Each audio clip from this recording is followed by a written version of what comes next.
Hello, I'm German D&D and welcome back to Disabled DM YouTube channel. This video's DM Crutch episode 2. And in this video, since we covered what made a good player and how to make a good character last video, this week we want to cover qualities that make a good DM. With me tonight I have Scott Wright, one of my steady players and also the technician handling editing for the Disabled DM YouTube channel. So say hello, Scott. Introduce your channel. Greetings, YouTubers. My name is Scott White. My YouTube channel, under the same name, is going to be about my Dungeons & Dragons experience and eventually my campaigns. Right now I have no videos up, but I'm hoping to change that soon. Awesome. And back to you, Jared. And whenever you like, if you need a guest for or a video for your RPG channel, I'll be glad to fit it in. Before we actually begin, I do want to mention that in the comments you will find my private email. Our viewers are welcome to email us any questions or comments. They are also able to leave comments on the video. And we will answer the best we can. And these can be comments from people who are DMs or players. If you have a certain topic you wish to discuss, we would love to hear about it because these videos are for our viewers. So we want to know what you guys want to see as videos, whether it's live gameplay, whether it's one-shots, whether it's certain topics being covered, or certain disabilities, because one of my weekly series is about disabilities and how it affects players. And if you guys want other videos and commentaries and teaching basics of a particular system, we want to know that too, because we want to provide what you guys need. So, since we're gonna talk about what qualities make up a good DM, Scott, what do you think is the most important quality for a good DM, and why do you think it's so important? I think the best quality for a DM is his or her ability to really incorporate every player into their storyline, no matter what type of character they're playing. Okay. And the reason for that is because everybody brings something unique to your table, and you never quite know what you're gonna get with players, much like you do your dice rolls. Exactly.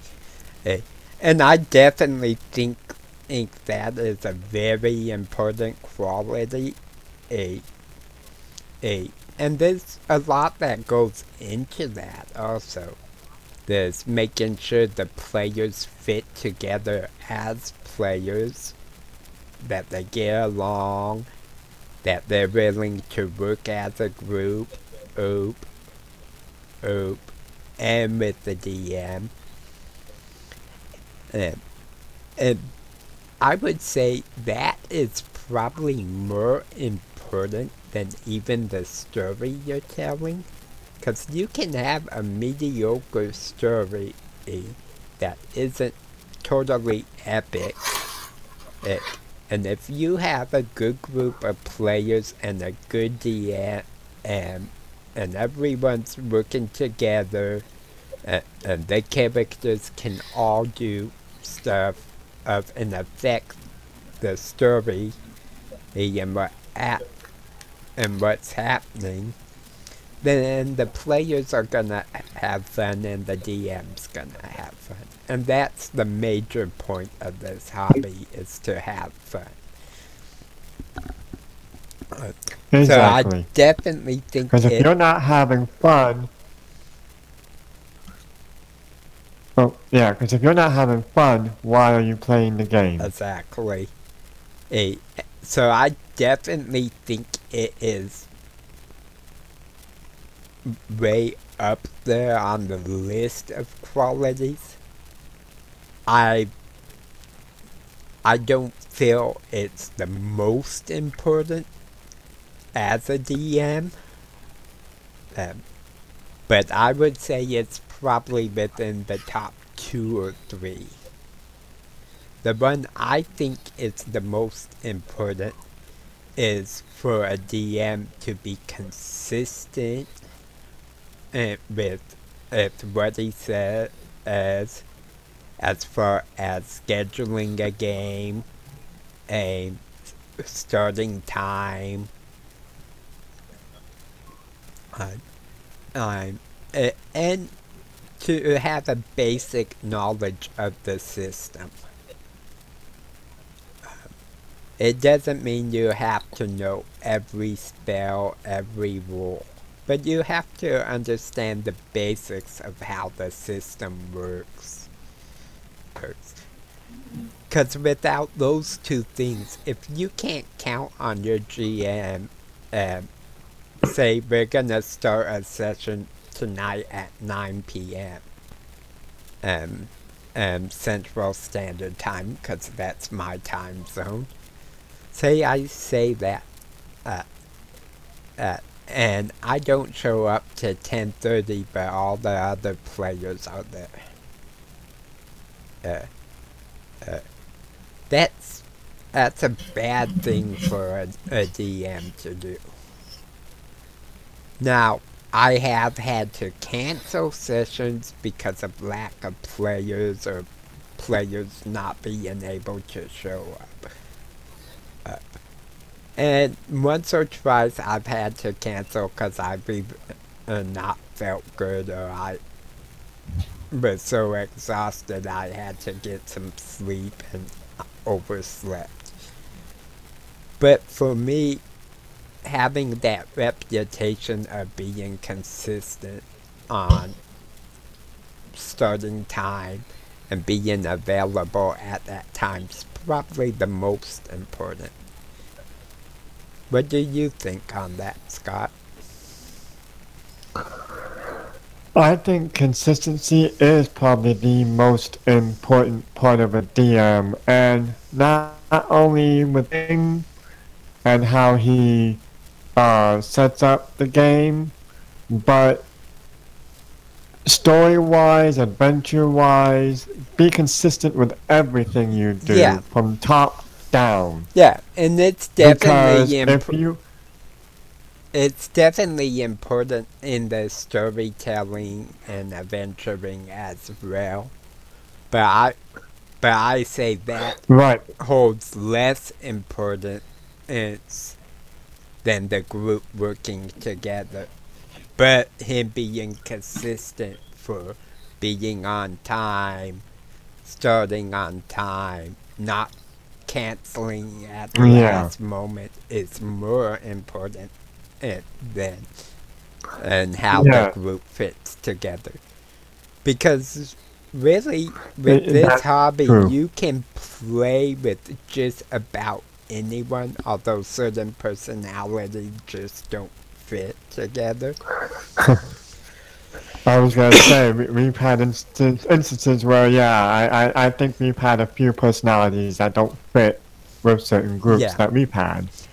And we've also had situations where technical issues just aren't suitable for recorded videos, etc. But that's nothing But against no the DM. players.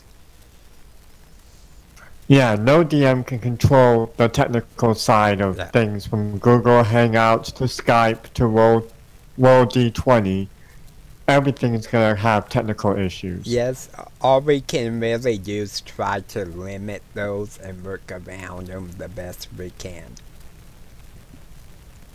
So, Exactly. I would say that pretty much, with dividing the consistency up into outside of the session and inside the session, I say we probably covered the top 3 most important qualities.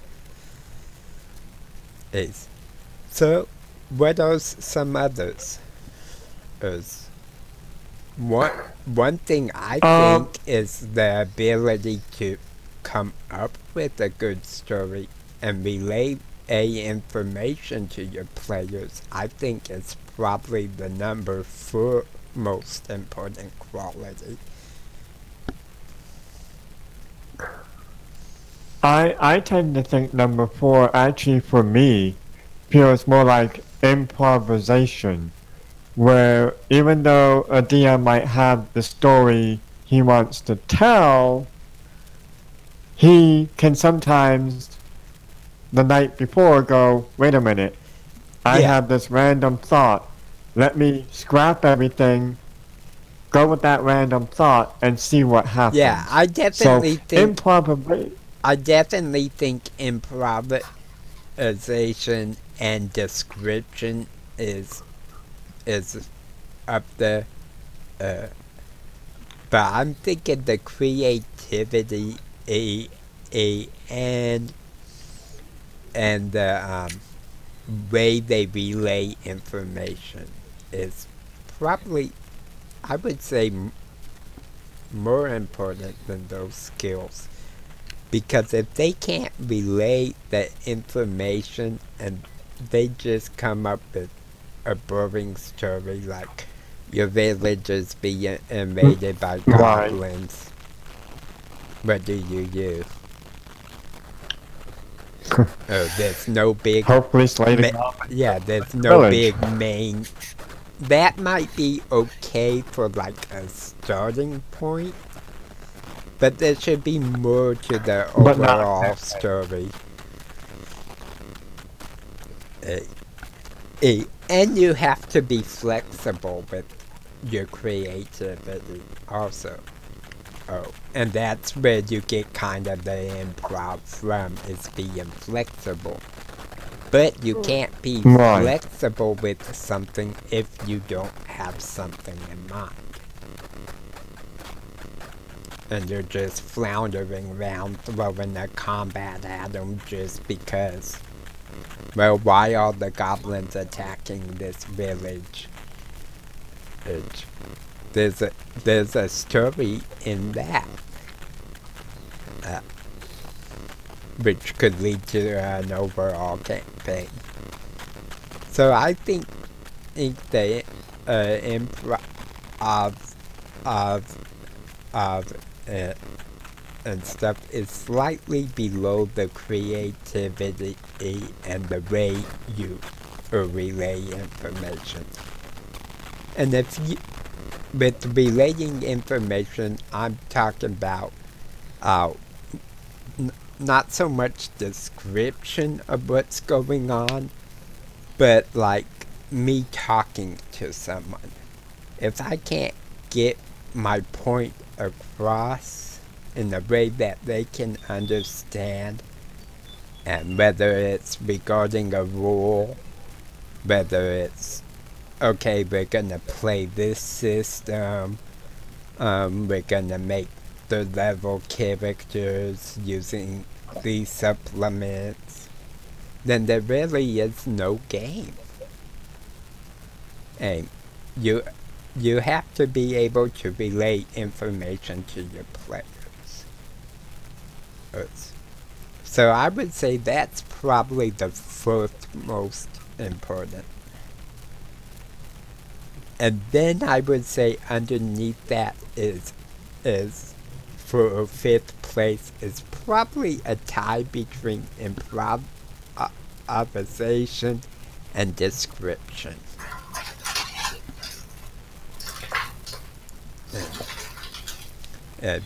Because if you got the overall story figured out, you can relay that information. You got your good group of players who work with you and with each other. You're consistent on time. Improvisation itself is being flexible. Oh. Whether it's, okay, I came up with this story and like Scott mentioned, the night before you come up, well, wouldn't it be awesome if in this session they fought a dragon? And you didn't have that prep. You have to be flexible or enough to say, okay, well, this is how it would fit in into my overall story and throw it in there. Another reason improv is so important is because players will do unexpected things.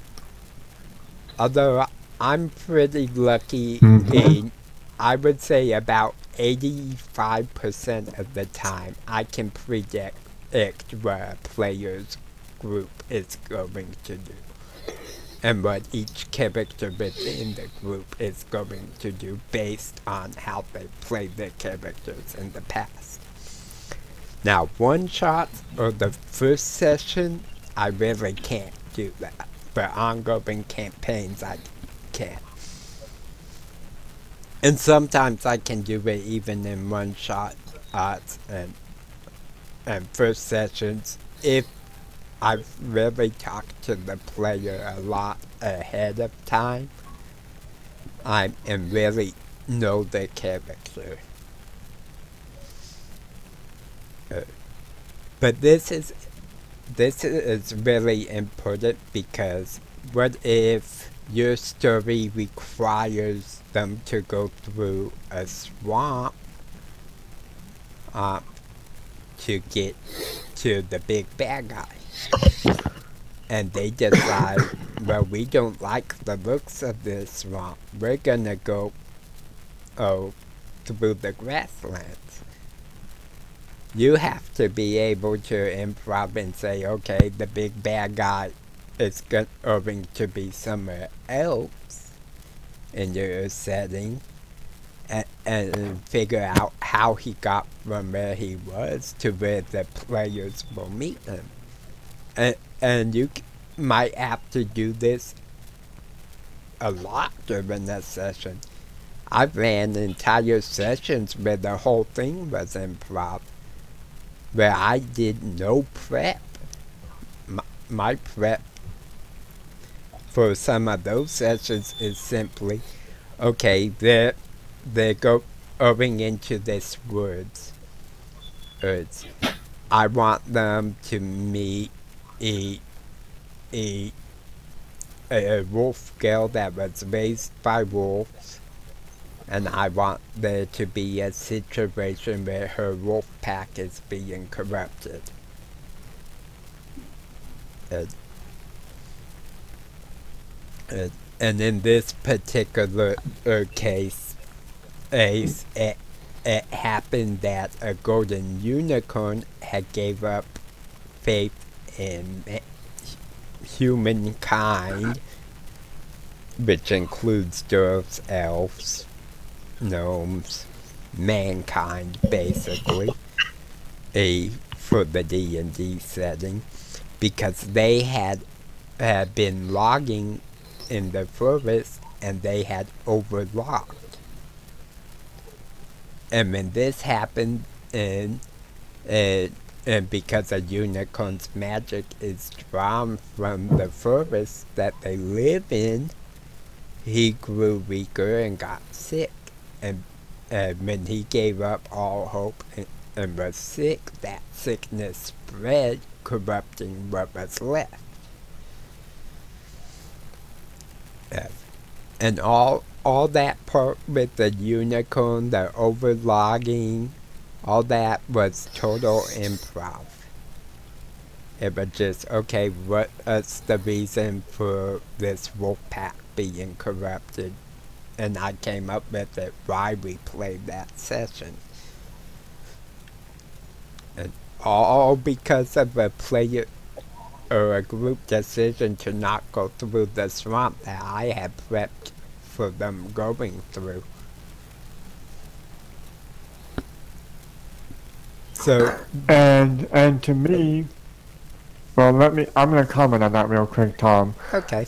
To me, that was like one of the funnest sessions I, as one of your players, had. And sometimes for players, those improvs that we DMs can do can be like the funnest sessions. Like, if many of our followers have seen The Winds of Cerceline, Michael Barker does a lot of improvisations with his game. Yes, and you can see Matt click and love it. Yes, in fact, I do want to give a shout out to Absolute Tabletop. They've done a lot for us, and for me specifically, and for our viewers, because without them, I would never be doing a YouTube channel.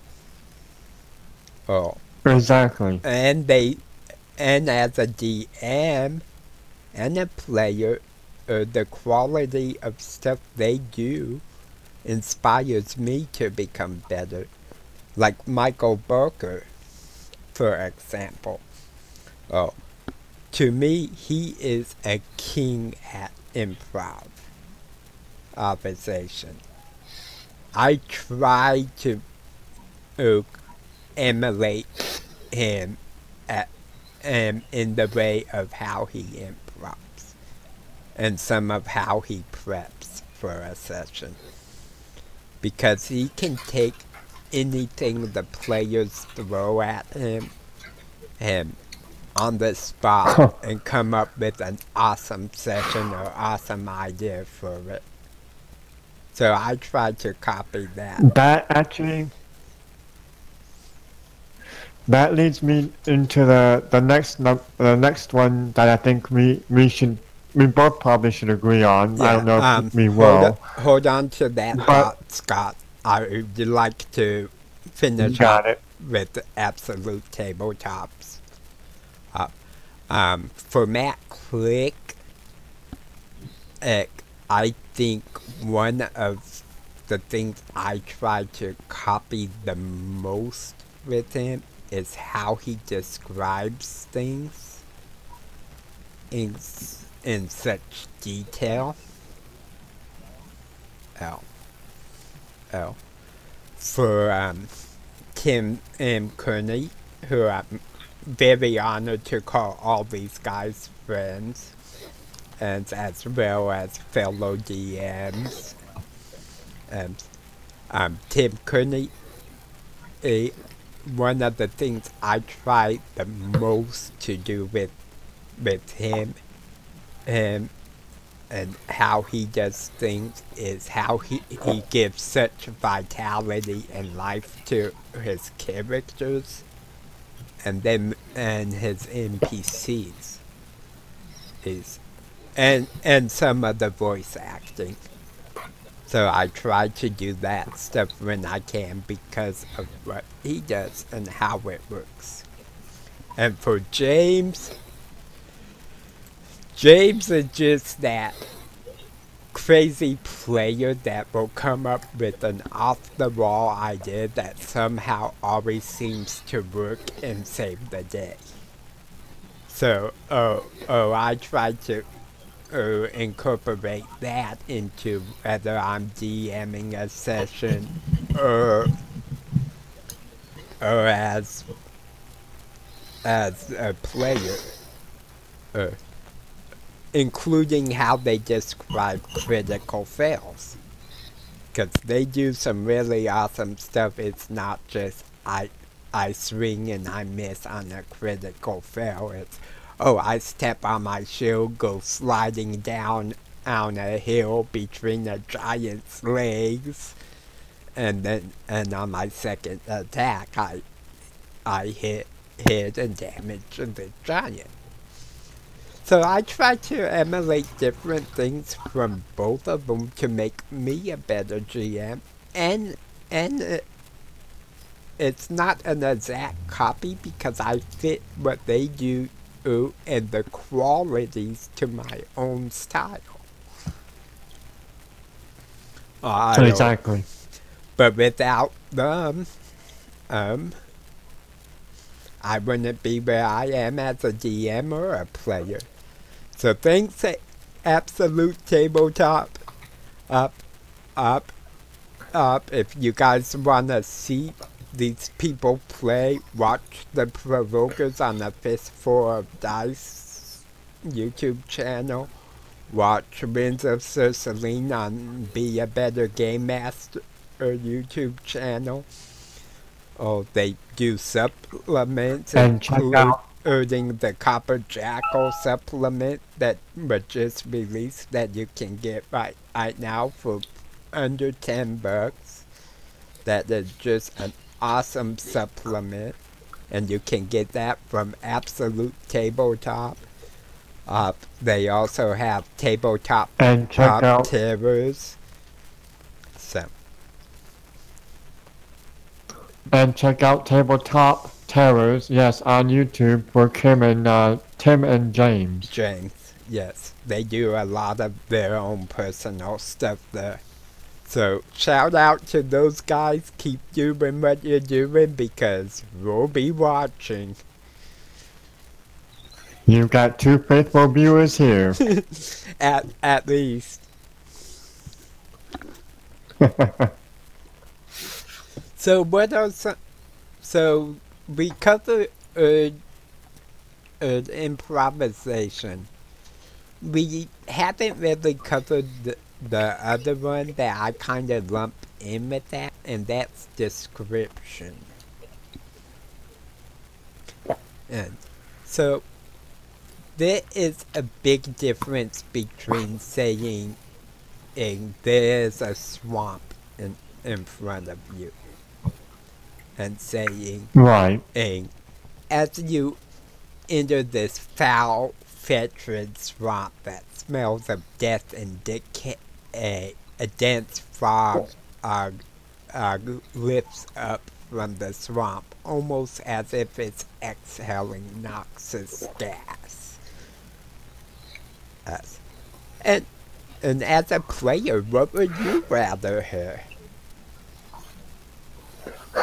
I'd rather have that second description where it's more detailed, because then I can get the picture of this. I can see this fetid swamp with like bubbling, gurgling water. Exactly. Where every time a bubble bursts, I get that noxious smell in my mouth, almost like, exactly. to be quite honest, someone had just vomited, and that's what I could smell.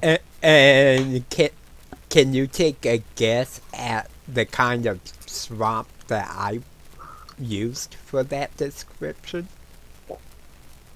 And think I'm gonna think Dagobah.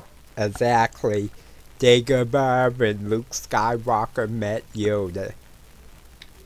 And see, I relay that without giving the name of the swamp, making an outside game reference, just by the way I described it.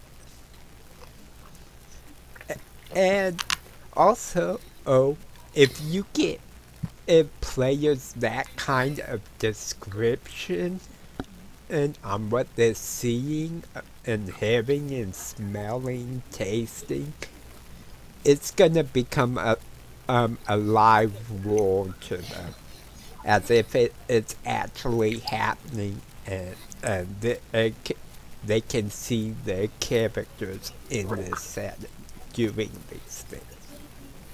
And that is at the heart of this hobby.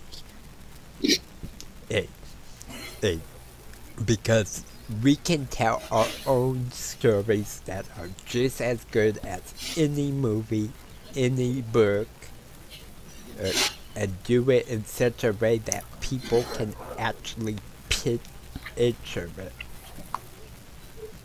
So that's why I think descriptions are so important. Yeah, the way I see every game master is we are all part writer where we write down our ideas, our notes, and then we're part movie maker where we're bringing it to life for the players. Yes, there's definitely many roles. As movie maker, narrative storyteller, whatever you want to call it. It works basically the same way. And the descriptions, you want it to be a two-way street also. Oh, not only do you want the DM giving out these kind of descriptions, but you want the players giving that back to the DM. Whether it's in that one should be saved for a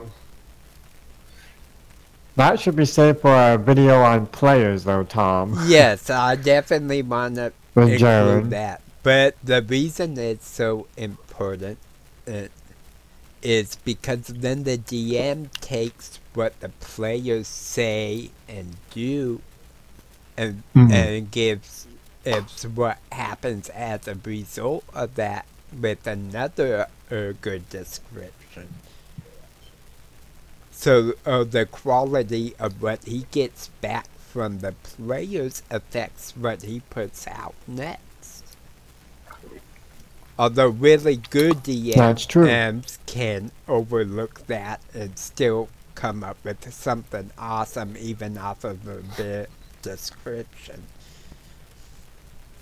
But it's easier for the DMs to do awesome descriptions if what they're getting fed back is awesome.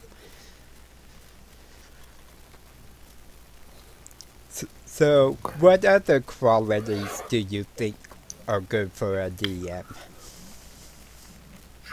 I think even though a DM runs his own world, the quality where he can say yes to most players' ideas and suggestions makes the world a more living, thriving campaign world and makes the DM a better person. Yeah. One of the things I try to do, and I struggle with this sometimes, because you will get players that just ask things that will not fit the setting at all.